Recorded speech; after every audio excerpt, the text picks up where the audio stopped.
Yes.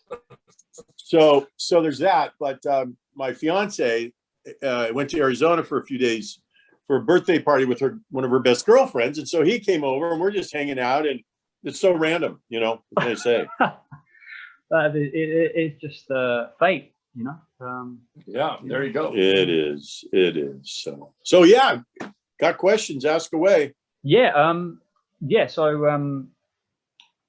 I'll tell you what. I'll start with you, John. And Sure, I mean, of course. what are some of your favorite sequences in the film?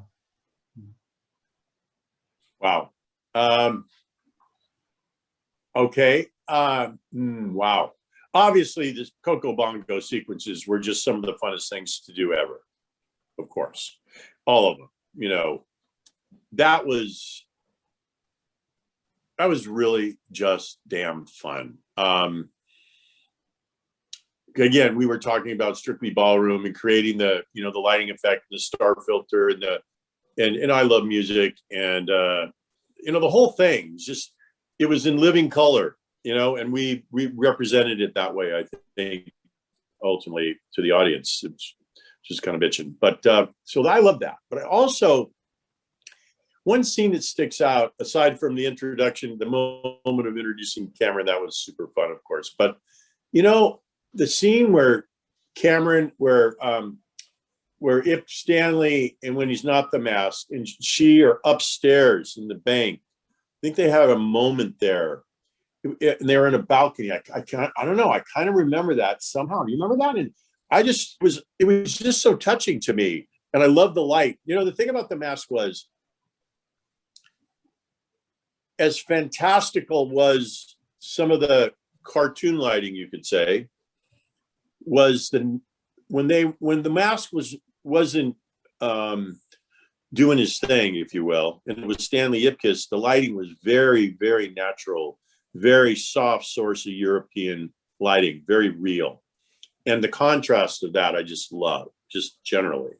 My God, the scene in the hallway when the clock goes bouncing around when the mask comes out after he's transformed that first time. And I'll never forget shooting that sequence with Scott Squires, and the brilliant man that he was and still is, obviously. And he taught me something that I never even knew about, which were surface maps in visual effects, which are the reflections on the face of that clock jumping around. And so he was in there with a still camera taking pictures 360 degrees around. And I asked him, "What are you doing that for?" He says, "Well, this is about the reflections that you're going to see on the face of this thing." And I'm kind of going, "Oh, now this is the beginning of CGI. Come on, way back when." And I'll never forget that, how cool the scene turned out, and really what I learned from Scott Squires. That was very cool. Well, I guess we have to talk about when Stanley ends up on the bridge where he finds the mask, and we were talking about John Congo Blue Leonetti. Yeah. He knew about that somehow.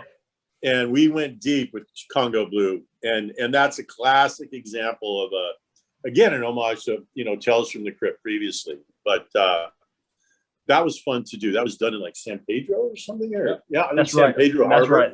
Yeah, that's right. Yeah. I mean, again, my God, it's so long ago. I guess it all starts coming back.